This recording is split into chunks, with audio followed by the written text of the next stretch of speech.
Soy Mateo, tengo 38 años. Y soy el hermano que supo que el marido de mi hermana la engañaba y me callé durante 18 meses. Cuando ella descubrió la verdad, me acusó a mí de traición, no a él. Ahora quiere que desaparezca de su vida. Hace 2 meses creí que estaba salvando su matrimonio. Ahora he perdido a mi hermana. No empezó como un drama, sino como algo repulsivo que ves accidentalmente en el teléfono de otra persona, y que desearías poder desver. Héctor, el marido de mi hermana Elena, es el típico tipo que siempre llega 10 minutos tarde. Se ríe demasiado alto, y maldita sea, siempre pareció perfecto para Elena. Llevaban juntos 14 años. Tienen 3 hijos. Todo es correcto, respetable, hipoteca y todo eso. Yo, Mateo, su hermano mayor, siempre he estado a distancia, pero siempre cerca. Elena y yo somos muy unidos, siempre nos apoyamos mutuamente cuando nuestros padres se divorciaron. Cuando me fui a la universidad, cuando ella daba a luz. No teníamos esas dulzonas charlas cursis de hermano-hermana, pero sabíamos que, si pasaba algo grave, nos teníamos el uno al otro. Eso es importante. Todo se derrumbó, bueno, para mí se derrumbó, el pasado junio, en la fiesta de cumpleaños de mi madre en la casa de campo de nuestros padres. Ya todos se habían ido, y solo quedábamos nosotros, yo, Elena, Héctor, y mamá y padrastro. Héctor había bebido un poco de más y se quedó dormido en el sofá. Su móvil, que aparentemente nunca bloquea, sonó, y una notificación de una tal Fabiola se iluminó en la pantalla. Gracias por la escapada del sábado, Torito. No quería verlo.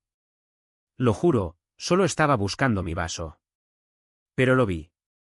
Fue como un golpe en el estómago. No solo un hola, sino ese estúpido emoji sonriente y la palabra Torito. Héctor no es un toro. Es un administrativo que teme incluso contrariar a mi madre. Tomé su teléfono y mi cerebro simplemente se desconectó de todo excepto del pánico. Rápidamente revisé los mensajes. Llevaban viéndose 1 año y medio. 1 año y medio, tío. Mensajes cortos, citas después de jornadas de formación o viajes con clientes a Sevilla. Él lo estaba planeando, él estaba mintiendo. Puse el teléfono de nuevo en la mesa. Elena estaba sentada en la cocina, bebiendo una infusión, contándole a mamá cómo Héctor la había ayudado a elegir los regalos de los niños. Salí a la terraza a fumar, a pesar de que lo dejé hace un par de años. Me temblaban las manos. ¿Qué se suponía que debía hacer? ¿Decírselo? Justo aquí, ahora mismo, arruinando su celebración, su vida. ¿Destruyendo su fe en lo que había construido? Sabía lo difícil que fue para ella el tercer hijo, como lucharon por esa hipoteca de 350.000 euros. Y sabía que ella era muy impulsiva. Explotaría, montaría una escena y lo echaría. ¿Y luego qué? 3 niños, deudas, años de dolor. Tomé la decisión justo allí, en la terraza fría. Me callaré. Por ahora. Decidí que necesitaba tiempo para recabar información, averiguar quién era esta Fabiola e idear un plan para salvar a Elena de este desastre. Pensé que si lo arreglaba en silencio, si Héctor se daba cuenta de que lo sabía, se detendría. Decidí que sería su escudo invisible. Me equivoqué. Fui un completo imbécil. Hace 2 meses, a principios de octubre, fui a ayudarlos a arreglar una tubería que goteaba en su casa en el barrio de Malasaña en Madrid. Héctor estaba en un viaje de negocios. Estaba yo sentado en el sótano, cubierto de tierra, y Elena bajó a traerme agua y me vio nervioso fumando de nuevo en el umbral. ¿Te pasa algo, Mateo? Me preguntó. Casi se lo cuento en ese momento. Casi. Pero me contuve. Pero Héctor no se contuvo. Estaba en ese maldito viaje de negocios en Valencia, y conocidos mutuos lo vieron allí. 1 semana después, Elena se enteró. Alguien le envió fotos. No sé quién, no sé por qué. Pero se enteró. Y esa misma noche, cuando me llamó, oí algo que todavía no puedo sacar de mi cabeza. Tú lo sabías, Mateo, tú lo sabías. Gritó, y no había dolor en su voz, sino odio. Odio dirigido hacia mí. No estaba gritando a Héctor. Me estaba gritando a mí. Héctor estaba sentado cerca, escuchando. Él ya era un traidor secundario. Yo me convertí en el principal. Perdí a mi hermana por esa estúpida decisión tomada hace casi 1 año y medio. Todo pasó demasiado rápido. No pasaron ni 6 semanas desde la fuga de la tubería hasta esa llamada telefónica. En ese tiempo, todo entre nosotros se derrumbó. Dijo que nunca me perdonaría. Que yo la traicioné peor que Héctor. Porque él es su marido, pero yo soy su hermano. Y elegí protegerlo a él en lugar de darle la verdad. Yo no lo estaba protegiendo a él. La estaba protegiendo a ella de un desastre inevitable.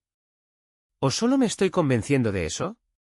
Tenía que tomar una decisión y elegí la forma más idiota. Ahora miro mi teléfono. Su número me ha bloqueado. Esto sucedió hace 5 días. Hace solo 2 meses, estaba seguro de mí mismo. Ahora soy nadie en su vida. El día después de que Elena me bloqueara fue el peor martes de mi vida. Llamé a mi madre, Carmen, esperando algún tipo de ancla racional, pero solo obtuve pánico. Mamá es de la vieja escuela, inmediatamente entró en modo de crisis por el apellido familiar, los niños y la catástrofe financiera. Ni siquiera me preguntó por qué me había callado. Solo se centró en las consecuencias. Mateo, tienes que hablar con ella. No puedes permitir que esto pase. Elena está inestable ahora mismo, no está pensando con claridad, insistió mamá, con la voz tensa por el estrés. Recuerdo estar de pie en mi cocina de Chamberí, con el teléfono pegado a la oreja, mirando la cafetera. No quiere hablar conmigo, mamá. Cree que soy el villano. Héctor sigue siendo el hombre con el que se casó. Yo soy el hermano que mintió. Intenté explicar mi lógica, que estaba esperando el momento adecuado, que quería protegerla del shock inicial, esperando que la aventura se extinguiera por sí sola. Sonó estúpido y débil incluso para mí. Mamá no escuchó de todos modos. Dijo que necesitaba disculparme de inmediato, suplicarle si era necesario, porque la familia lo es todo. Esa frase me pareció una broma, dado lo que acababa de perder. Le envié a Elena un largo mensaje de texto. Le expliqué todo, el momento en que vi el teléfono, el pavor frío, el cálculo sobre los niños y la casa, y el hecho de que genuinamente pensé que estaba ganando tiempo para que Héctor se sincerara por su cuenta. No obtuve respuesta. No la esperaba. Mis palabras se sentían vacías, como gritar a un vacío. Todo se aceleró rápidamente. Fue menos de 1 semana después de la explosión inicial. Elena y Héctor seguían viviendo bajo el mismo techo, en la calle Princesa. Esta era la parte más extraña. Ella no lo había echado. Escuché a través de mamá que Elena estaba simplemente silenciosa. Dormían en habitaciones separadas, comían por separado y solo hablaban sobre los horarios de los niños. Elena se estaba aislando. Canceló su almuerzo semanal con sus amigas, dejó de responder a los chats grupales y no abría la puerta cuando mamá intentaba visitarla. No podía simplemente quedarme sentado. Una tarde, conduje hasta su casa, aparqué calle abajo y solo observé la ventana del salón. Vi sus sombras moverse. Héctor parecía un fantasma, caminando como si temiera tocar algo. La sombra de Elena era diferente. Más dura, más recta. No se estaba desmoronando. Se estaba endureciendo. Y eso me asustó más que si hubiera estado llorando. Decidí enfrentar a Héctor. No para gritar, no para pelear, sino para entender cómo permitió que llegara a esto. Lo esperé frente a su edificio de oficinas en el centro, cerca de la Plaza de España, un miércoles por la tarde. Salió pareciendo que no había dormido en días, con la corbata floja, los ojos rojos. Cuando me vio, se encogió. Mateo. Yo iba a llamarte, murmuró, evitando el contacto visual. No me mientas, Héctor. Ahora no. ¿Por qué? ¿Por qué continuaste? Sabías que yo lo sabía. Te di una oportunidad, tío. Casi 1 año y medio. ¿Por qué no paraste? Mi voz era baja, controlada, pero la tensión en mi pecho se sentía como si mis costillas se estuvieran apretando.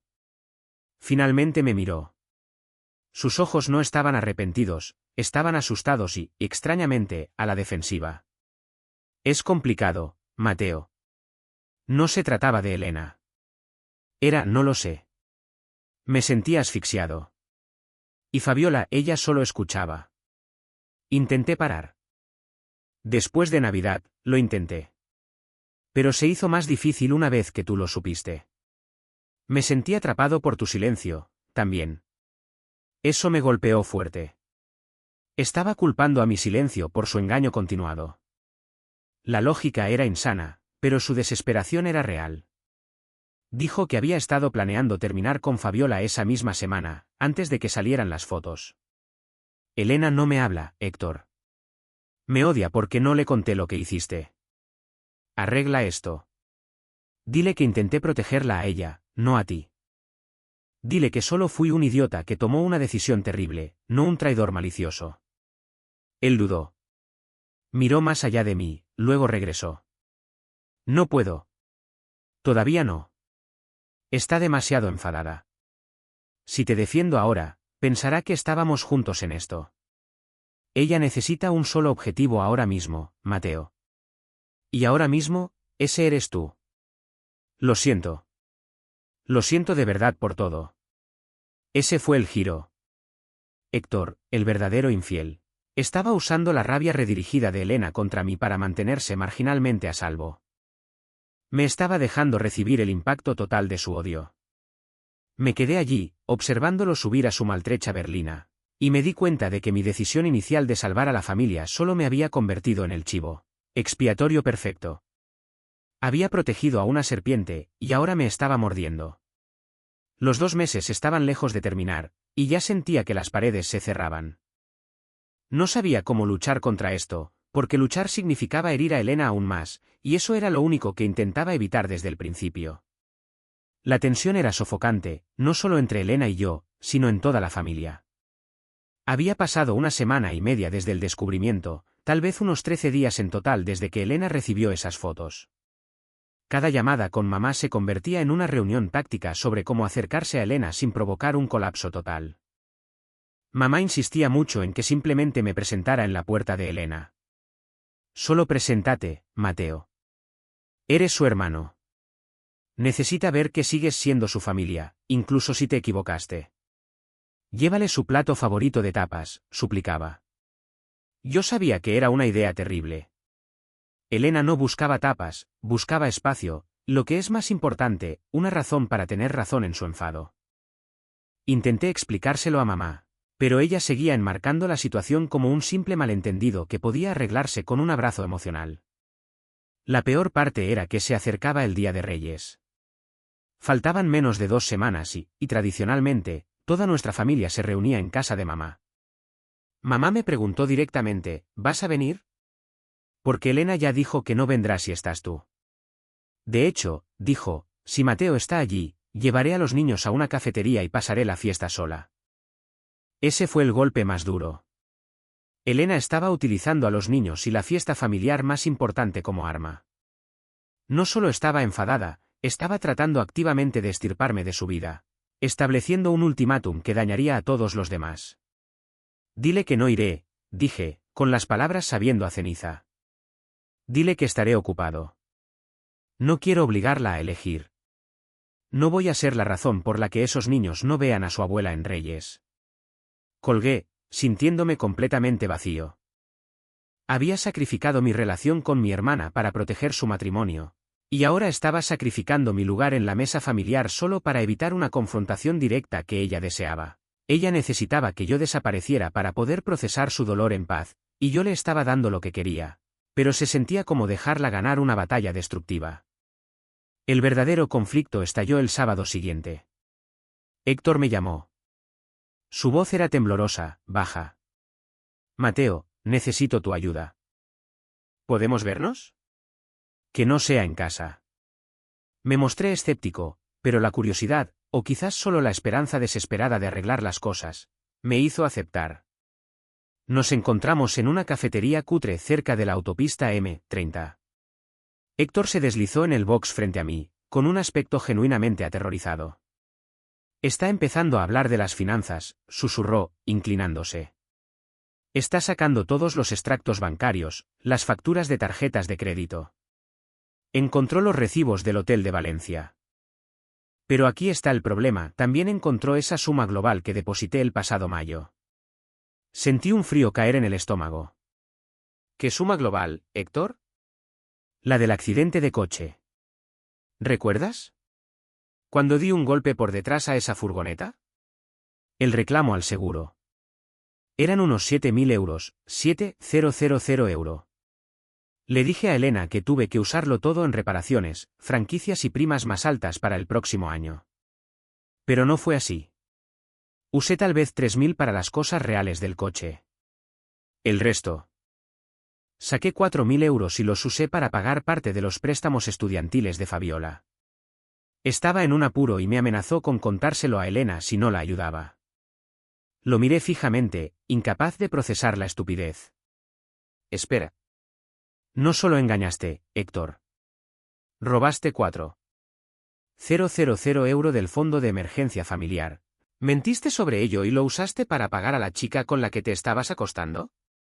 ¿Y crees que Elena esté enfadada conmigo es el mayor problema? Me agarró del brazo. No, escucha. Está destrozando todo. Está revisando mi portátil viejo, está comprobando mis correos. Si encuentra algún rastro de mí tratando de encubrirte, como si hubiera dicho que ibas a hablar con ella por mí, o si te ofrecí una parte de ese dinero para que te callaras, lo usará como prueba de que tú también fuiste cómplice en el robo. Que me ayudaste a ocultar activos. El aire era denso y pesado. Esto ya no era solo sobre un corazón roto. Esto era sobre dinero y fraude. Me estaba arrastrando a una conspiración financiera para salvar su propio pellejo. Estás loco, Héctor, dije, apartando mi brazo. Nunca tomé un céntimo. Solo me callé porque pensé que estaba protegiendo su estado emocional. Me estás pidiendo que permita que ella continúe odiándome por mentir, para que a ti no te golpeen con hurto mayor y fraude. Eres verdaderamente despreciable. Simplemente cállate sobre el dinero, Mateo. Por favor. Te lo compensaré. Hablaré con Elena eventualmente y le diré que solo cometiste un error de corazón, no uno malicioso. Pero no ahora. Si va tras mis registros bancarios, el divorcio se pone feo y ella no obtiene nada. Perdemos la casa. Piensa en los niños. Estaba usando a los niños de nuevo. La desesperación en sus ojos no era solo por sí mismo, era por la inminente ruina financiera que mi silencio todavía, sin querer, lo estaba ayudando a evitar. Salí de esa cafetería sintiendo un nuevo nivel de suciedad. Ahora, no solo estaba encubriendo una aventura, estaba al borde de encubrir un crimen financiero, y el odio de mi hermana era el precio de la entrada.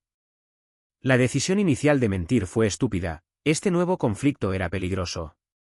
El clímax se estaba construyendo rápido, y yo sabía que no podía guardar este nuevo y terrible secreto por mucho tiempo. Todo el mes se estaba convirtiendo en una pesadilla. Los siguientes días fueron un borrón de fría ansiedad. El Día de Reyes se cernía sobre nosotros, a menos de una semana de distancia. Le había dicho a mamá que estaba viajando por trabajo, una excusa débil que probablemente ella traspasó, pero la aceptó, centrando toda su energía en manejar el humor de Elena. Me sentía como un espía en mi propia vida, revisando constantemente mi teléfono, preocupado por una citación o peor, una llamada de Elena, llena de acusaciones sobre los 4.000 euros.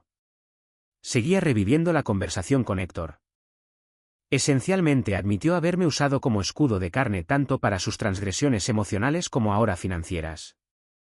Su lógica era retorcida. Si Elena creía que solo mentí para proteger sus sentimientos, el divorcio sería más simple y menos destructivo para los activos familiares. Si se enteraba del dinero, él enfrentaría cargos de fraude y los niños perderían su casa y estabilidad. El dilema moral era asfixiante. ¿Continúo aceptando la culpa por la mentira de omisión? ¿O expongo un crimen financiero que destruirá la vida de Elena, a pesar de que ella me odia? La decisión me fue arrebatada de las manos, pero no de la forma que esperaba. Era un miércoles, 2 días antes de Reyes. Estaba en mi apartamento en Goya, tratando de concentrarme en el trabajo, cuando recibí un mensaje de texto. No era de Elena, ni de Héctor, ni de mamá. Era de Fabiola. Mateo, necesitamos hablar. Sé lo que te dijo Héctor, y no es toda la historia. Encuéntrame en la plaza cerca del antiguo puente de Toledo, a las 8 h. Se me heló la sangre. ¿Cómo consiguió mi número? Héctor debió habérselo dado para ayudar a coordinar mi silencio. Todo se sentía como un mal thriller. Pero la frase, no es toda la historia, me enganchó. Después de todo el estrés y el daño, necesitaba saber la verdad completa antes de decidir si proteger la estabilidad financiera de Héctor o exponerlo ante Elena. Me presenté en el puente esa noche. Fabiola no era lo que esperaba. No era una femme fatale, era solo una mujer, tal vez de 30 y pocos, vestida con un abrigo estándar, con un aspecto increíblemente estresado, honestamente, un poco avergonzado. Caminamos unos minutos en silencio. ¿Por qué me enviaste un mensaje, Fabiola? Pregunté finalmente.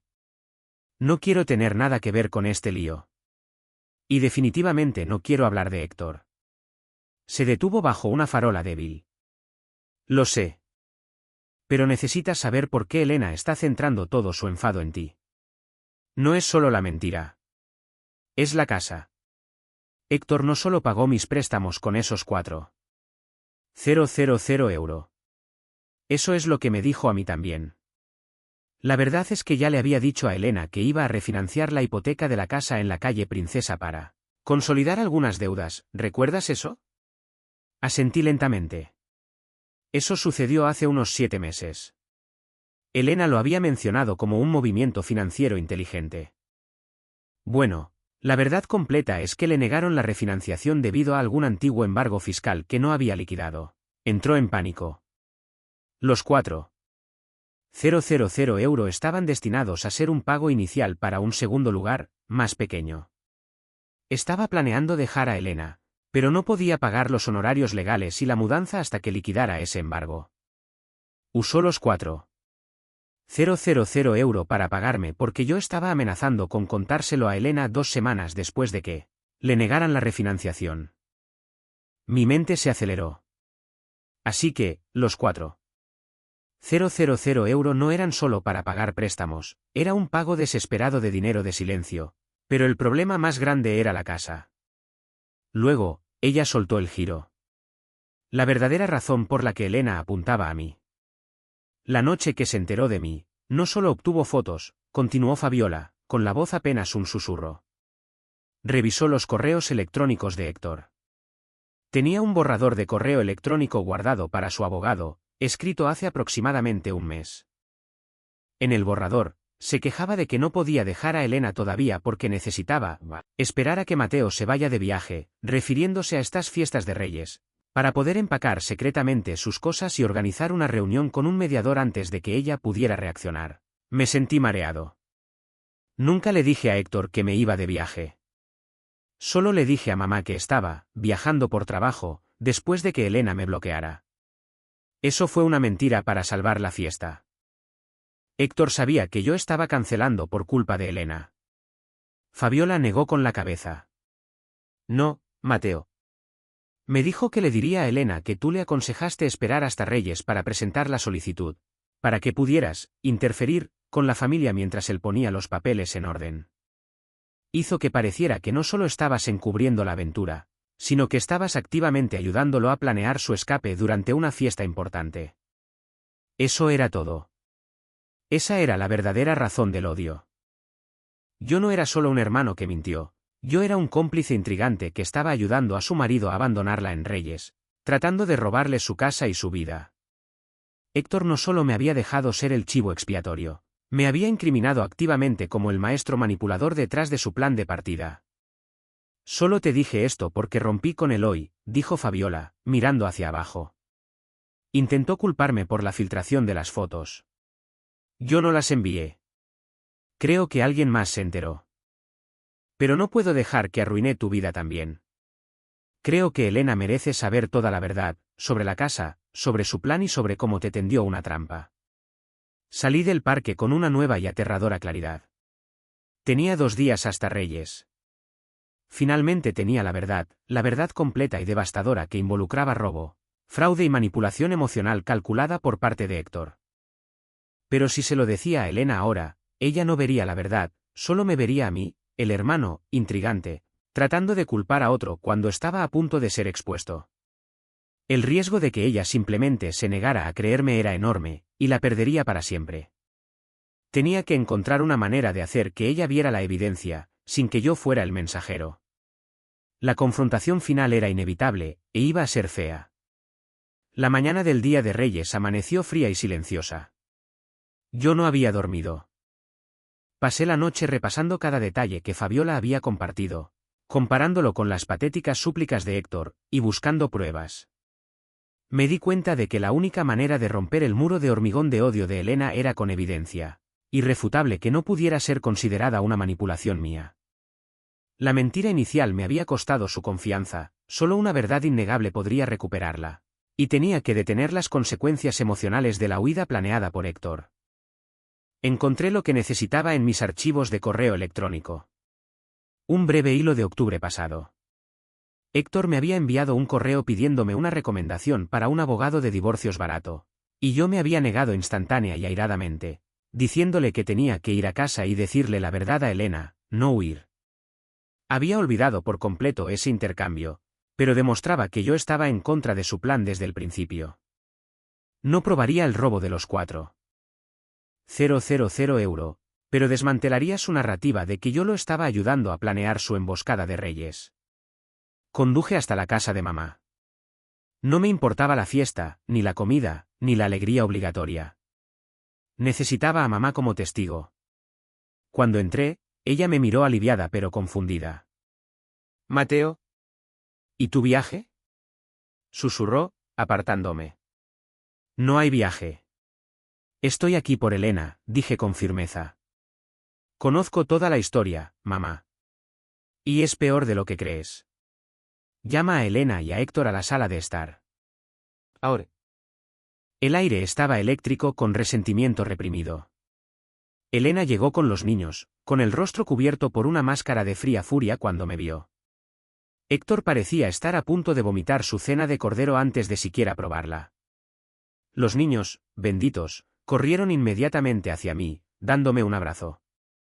Elena no dijo nada, simplemente los apartó rápidamente y se sentó, cruzando los brazos con fuerza. ¿Qué es esto, Mateo? ¿Quieres una escena? Porque me iré, anunció Elena, con la voz peligrosamente baja. Ninguna escena. Solo la verdad, miré directamente a Héctor. Él desvió la mirada al instante. Elena, mentí sobre la aventura. Ese fue mi error, y lo siento. Pensé que te estaba protegiendo. Pero nunca lo estuve ayudando a planear abandonarte. Ella se rió, un sonido áspero y frágil. Oh, por favor. No empieces con tu historia revisionista. Héctor me dijo cómo le aconsejaste esperar hasta hoy, hasta tu viaje falso, para presentar los papeles. Estabas encubriendo su escape. Ese fue el momento. La tensión se rompió.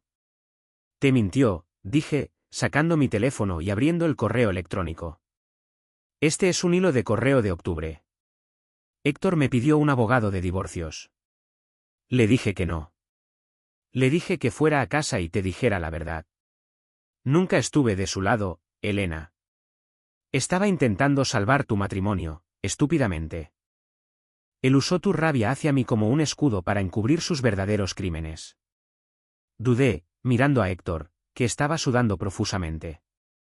Sabía que tenía que ir a por el golpe de gracia financiero para salvarla de una ruina mayor. Héctor no solo engañó, Elena. Robó 400 euro del pago del seguro y los usó como dinero de silencio para Fabiola para que se callara. Sobre un problema más grande, le negaron la refinanciación de la casa. Usó ese dinero para pagarle, no por sus préstamos, sino porque ella amenazó con contarte sobre el refinanciamiento fallido. Él estaba planeando dejarte con una casa que creías segura, pero que en realidad tiene un embargo fiscal sin resolver y ningún préstamo asegurado. Héctor se levantó de un salto. Está mintiendo. Está tratando de echarme la culpa. Él tomó el dinero, Elena, está cubriendo sus deudas. No le creas. El rostro de Elena se puso blanco. No nos miró a mí ni a Héctor, nos miró a través de nosotros, su mente calculando el peso de mis palabras. Ella sabía sobre la refinanciación, sabía que era su seguridad. La reacción exagerada de pánico de Héctor y mi conocimiento preciso del embargo fiscal, que solo él debería haber sabido, la golpearon más fuerte que cualquier testimonio emocional. Vete, Héctor, susurró, sin levantar la voz, pero su orden fue absoluta. Desaparece de mi vista y no vuelvas hasta que me traigas cada documento sobre esa casa y los 4.000 €. Ahora. Intentó discutir, agarrar su mano, pero su mirada era aterradoramente vacía. Huyó, agarrando su chaqueta, dejando atrás los restos. Elena y yo nos sentamos en silencio durante un largo tiempo. Afortunadamente, los niños estaban arriba, absortos en una película. ¿Por qué no me lo dijiste hace 1 año y medio, Mateo? Preguntó finalmente, con la voz rota, vacía de furia, solo profundamente triste. Porque no sabía que era un ladrón y un intrigante, Elena. Pensé que solo era un idiota infiel. Pensé que las consecuencias te destruirían emocionalmente. Elegí proteger tu estabilidad a corto plazo sobre tu conocimiento a largo plazo. Fue arrogante, fue estúpido y me costó a mi hermana. Dejé que me usara para proteger tu corazón, pero nunca tuve la intención de proteger su dinero. Esa es la única diferencia. Ella no me perdonó. No ese día. Simplemente asintió, exhausta. Tenía una montaña de ruina financiera y traición emocional que escalar. Conduje a casa ese día, sin sentirme victorioso, sino agotado. Había expuesto la verdad y la había salvado de un desastre financiero peor. ¿Pero nuestra relación? Estaba pendiendo de un hilo. La lección final de ese mes destructivo fue esta: nunca se puede controlar el daño de la verdad eligiendo cuándo liberarla. La mentira siempre causa más caos que el dolor inicial que pretendía prevenir. Elena finalmente me habla, pero solo sobre los abogados y los extractos bancarios. Somos familia de nuevo, técnicamente. Pero somos extraños, conectados por un desastre. Y me siento aquí, preguntándome si el costo de mi silencio será pagado alguna vez.